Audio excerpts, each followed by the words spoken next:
2024ರ ಲೋಕಸಭೆ ಚುನಾವಣೆ ನಂತರ 6 ತಿಂಗಳ ಒಳಗೆ 48 ಲಕ್ಷ ಮತದಾರರ ಹೆಚ್ಚಳದ ಬಗ್ಗೆ ಕಾಂಗ್ರೆಸ್ ಗಂಭೀರ ಪ್ರಶ್ನೆಯನ್ನ ಎತ್ತಿದೆ. ರಾಜ್ಯದ ಒಟ್ಟು ವಯಸ್ಕ ಜನಸಂಖ್ಯೆಗಿಂತ ಮಹಾರಾಷ್ಟ್ರದಲ್ಲಿ ಹೆಚ್ಚಿನ ಮತದಾರರಿದ್ರು ಅನ್ನೋದರ ಬಗ್ಗೆ ಕಾಂಗ್ರೆಸ್ ಗಮನ ಸೆಳೆದಿದೆ. ವಿಧಾನಸಭೆ ಚುನಾವಣೆಯಲ್ಲಿ ಮತದಾರರ ಪಟ್ಟಿಯನ್ನ ತಿರುಚಲಾಗಿದೆ ಮತ್ತು ಅದರಿಂದಾಗಿ ಬಿಜೆಪಿ ನೇತೃತ್ವದ ಮಹಾಯುತಿ ಗೆಲುವು ಸಾಧಿಸಿದೆ ಅಂತ ಪಕ್ಷ ಆರೋಪಿಸಿದೆ. ಮಹಾರಾಷ್ಟ್ರದಲ್ಲಿ ಬಿಜೆಪಿ ನೇತೃತ್ವದ ಮಹಾಯುತಿ ಸರ್ಕಾರ ನ್ಯಾಯಸಮ್ಮತವಾಗಿ ಆಯ್ಕೆಯಾಗಿಲ್ಲ ಮತ್ತು ವಿಧಾನಸಭೆ ಚುನಾವಣೆಗೆ ಮುನ್ನ ಅನುಮಾನಾಸ್ಪದ ಮತದಾರರ ಸೇರ್ಪಡೆಯಾಗಿದೆ ಅಂತ ಆರೋಪಿಸಿದೆ. ಕಾಂಗ್ರೆಸ್ನ ದತ್ತಾಂಶ ವಿಶ್ಲೇಷಣೆ ವಿಭಾಗದ ಅಧ್ಯಕ್ಷ ಪ್ರವೀಣ್ ಚಕ್ರವರ್ತಿ ಮತ್ತು ಮಹಾರಾಷ್ಟ್ರದ ಮಾಜಿ ಮುಖ್ಯಮಂತ್ರಿ ಪೃಥ್ವಿರಾಜ್ ಚೌಹಾಣ್ ಪತ್ರಿಕಾಗೋಷ್ಠಿಯಲ್ಲಿ ಈ ಆರೋಪಗಳನ್ನು ಮಾಡಿದ್ದಾರೆ. ಚುನಾವಣಾ ಆಯೋಗ ಮಹಾರಾಷ್ಟ್ರದ ಜನರನ್ನ ವಂಚಿಸಿದೆ ಅಂತ ಕಾಂಗ್ರೆಸ್ ನಾಯಕ ಪೃಥ್ವಿರಾಜ್ ಚೌಹಾಣ್ ಹೇಳಿದ್ದಾರೆ. ರಾಜ್ಯದಲ್ಲಿ ಚುನಾವಣೆಗಳನ್ನು ಸುಗಮವಾಗಿ ನಡೆಸುವಲ್ಲಿ ಮಾದರಿ ಆಗಿದ್ದಕ್ಕೆ ರಾಷ್ಟ್ರಪತಿ ದ್ರೌಪದಿ ಮುರ್ಮು ಅವರು ಮಹಾರಾಷ್ಟ್ರದ ಮುಖ್ಯ ಚುನಾವಣಾಧಿಕಾರಿ ಎಸ್ ಚೋಕಾಲಿಂಗಂ ಅವರಿಗೆ ಅತ್ಯುತ್ತಮ ಚುನಾವಣಾ ಪದ್ಧತಿ ಪ್ರಶಸ್ತಿ ಪ್ರದಾನ ಮಾಡಿದ ಹಿನ್ನೆಲೆಯಲ್ಲಿ ಕಾಂಗ್ರೆಸ್ ಈ ಆರೋಪ ಮಾಡಿದೆ.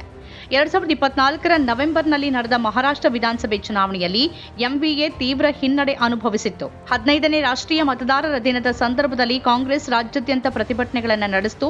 ದಕ್ಷಿಣ ಮುಂಬೈನಲ್ಲಿರುವ ಪಕ್ಷದ ಕಚೇರಿಯಲ್ಲಿ ಸುದ್ದಿಗಾರರೊಂದಿಗೆ ಮಾತನಾಡಿದ ಕಾಂಗ್ರೆಸ್ ನಾಯಕ ಪ್ರವೀಣ್ ಚಕ್ರವರ್ತಿ, ಮುಕ್ತ ಮತ್ತು ನ್ಯಾಯಸಮ್ಮತ ಚುನಾವಣೆಗಳನ್ನು ನಡೆಸುವ ಜವಾಬ್ದಾರಿ ಇಸಿಐ ಮೇಲಿದ್ದು, ಮಹಾರಾಷ್ಟ್ರ ವಿಧಾನಸಭೆ ಚುನಾವಣೆಯ ಸಮಯದಲ್ಲಿ ಇಸಿಐ ಈ ಮಾನದಂಡಗಳನ್ನು ಎತ್ತಿ ಹಿಡಿಯುವಲ್ಲಿ ವಿಫಲವಾಗಿದೆ ಅಂತ ಹೇಳಿದ್ದಾರೆ. ಮತದಾರರ ಪಟ್ಟಿಯಲ್ಲಿನ ಆದ ಗಮನಾರ್ಹ ವ್ಯತ್ಯಾಸ ಬಿಜೆಪಿ ಮೈತ್ರಿಕೂಟಕ್ಕೆ ಲಾಭದಾಯಕವಾಯಿತು ಅಂತ ಅವರು ಹೇಳಿದ್ದಾರೆ. Because there has been significant manipulation of the voter list in the recently held Vidhan Sabha elections in Maharashtra. I will present data and evidence for this. There has been a suspicious addition of a large number of voters for the Maharashtra Vidhan Sabha election, and not only has there been a large number of additions, but somehow magically all these new voters seem to have voted just for one alliance, which is the Mahayuti, and thereby this helped the Mahayuti alliance win a big majority in the Vidhan Sabha election after losing the Lok Sabha election in exactly the same state with exactly the same voters just 6 months earlier. 2024ರ ಲೋಕಸಭೆ ಚುನಾವಣೆ ನಂತರ ಕೇವಲ 6 ತಿಂಗಳ ಒಳಗೆ ವಿಧಾನಸಭೆ ಚುನಾವಣೆಗಳಿಗೆ ಮತದಾರರ ಸಂಖ್ಯೆ 48 ಲಕ್ಷ ಹೆಚ್ಚಾಗಿದೆ. 2019 ಮತ್ತು 2024ರ ಲೋಕಸಭೆ ಚುನಾವಣೆಗಳ ನಡುವೆ 5 ವರ್ಷಗಳ ಅವಧಿಯಲ್ಲಿ ಮತದಾರರ ಸಂಖ್ಯೆ 32 ಲಕ್ಷ ಹೆಚ್ಚಾಗಿತ್ತು. ಆದರೆ ಕೇವಲ 6 ತಿಂಗಳಲ್ಲಿ ಮತದಾರರ ಸಂಖ್ಯೆ 48 ಲಕ್ಷ ಹೇಗೆ ಹೆಚ್ಚಾಗಬಹುದು ಎಂಬ ಪ್ರಶ್ನೆಯನ್ನ ಚಕ್ರವರ್ತಿ ಎತ್ತಿದ್ದಾರೆ. ಮಹಾರಾಷ್ಟ್ರ ವಿಧಾನಸಭೆ ಚುನಾವಣೆಗೆ 9.7 ಕೋಟಿ ಮತದಾರರಿದ್ದಿದ್ದಾಗಿ ಚುನಾವಣಾ ಆಯೋಗ ಹೇಳಿತ್ತು. ಆದರೆ ಕೇಂದ್ರ ಆರೋಗ್ಯ ಸಚಿವಾಲಯದ ಪ್ರಕಾರ ಮಹಾರಾಷ್ಟ್ರದ 18 ವರ್ಷಕ್ಕಿಂತ ಮೇಲ್ಪಟ್ಟ ವಯಸ್ಕ ಜನಸಂಖ್ಯೆ 9.54 ಕೋಟಿ. ಇದು 16 ಲಕ್ಷ ಮತದಾರರ ವ್ಯತ್ಯಾಸ ಹೇಗೆ ಅನ್ನೋ ಪ್ರಶ್ನೆಯನ್ನ ಹುಟ್ಟುಹಾಕುತ್ತೆ. ಮತದಾರರ ಪಟ್ಟಿ ಹಲವಾರು ಅಕ್ರಮಗಳನ್ನು ತೋರಿಸುತ್ತೆ ಅಂತ ಆರೋಪಿಸಿದ್ದಾರೆ. 48 lakh new voters, that is nearly 50 lakh new voters. 48, remember this number, 48. It's a very important number and I'll tell you why later. 48 lakh new voters were added in the electoral roll for the Vidhan Sabha election after the Lok Sabha election. So that is, in just 6 months, 48 lakh new voters were added. In 5 years, between 2019 and 2024, in the 5 years before, only 32 lakh voters were added. How is it in 6 months, 48 lakh voters are added, but in previous 5 years in the same state in Maharashtra, only 32 lakh voters were added?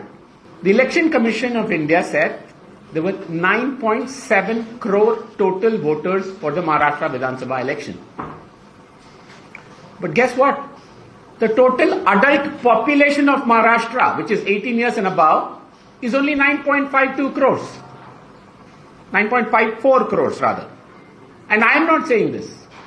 This is the Narendra Modi's government's Ministry of Health report that's saying there are only 9.54 crore adults in Maharashtra. Shirdi ಕ್ಷೇತ್ರದ ಲೋನಿ ಗ್ರಾಮದಲ್ಲಿ 5,000 ಮತದಾರರನ್ನ ಒಂದೇ ವಿಳಾಸದಲ್ಲಿ ನೋಂದಾಯಿಸಲಾಗಿದೆ.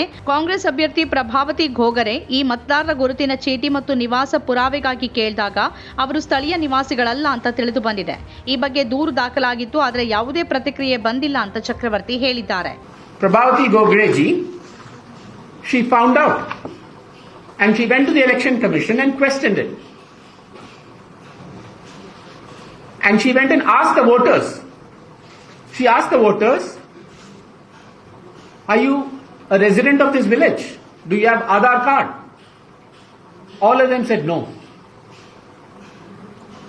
She asked them, how did you register to be voters? They said they were brought in by the BJP candidate V.K. Patil.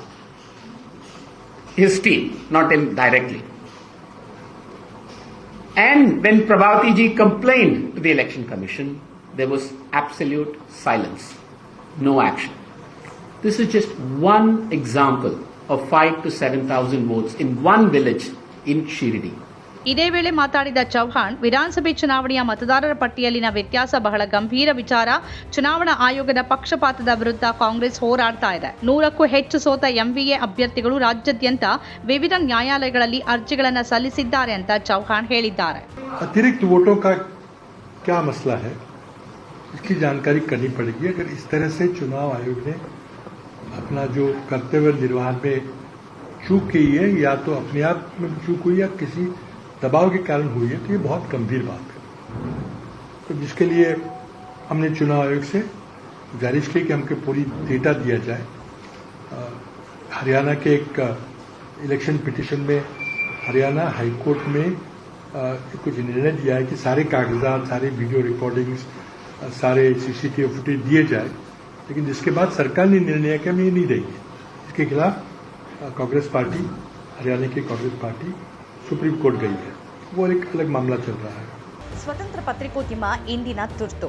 ಅದನ್ನ ವಾರ್ತಾ ಭಾರತಿ ಮಾಡ್ತಾ ಇದೆ. ನಮ್ಮ channel ಅನ್ನ subscribe ಮಾಡೋದ್ರ ಜೊತೆಗೆ ಬೆಲ್ ಐಕಾನ್ ಒತ್ತಿ ನಮ್ಮನ್ನ ಬೆಂಬಲಿಸಿ. ಹಾಗೆ ನಮ್ಮ ಕಾರ್ಯಕ್ರಮಗಳನ್ನ ಲೈಕ್ ಮಾಡಿ, ಕಮೆಂಟ್ ಮಾಡಿ, ಅದನ್ನ ಬೇರೆಯವರಿಗೂ ಕೂಡ ಶೇರ್ ಮಾಡಿ. ಹೀಗೆ ನೀವು ಮಾಡಿದಾಗ ನಮ್ಮ ಚಾನೆಲ್ ಮತ್ತಷ್ಟು ಜನರಿಗೆ ತಲುಪತ್ತೆ. ಆ ಮೂಲಕ ನಮಗೆ ಸಹಕಾರ ಆಗುತ್ತೆ.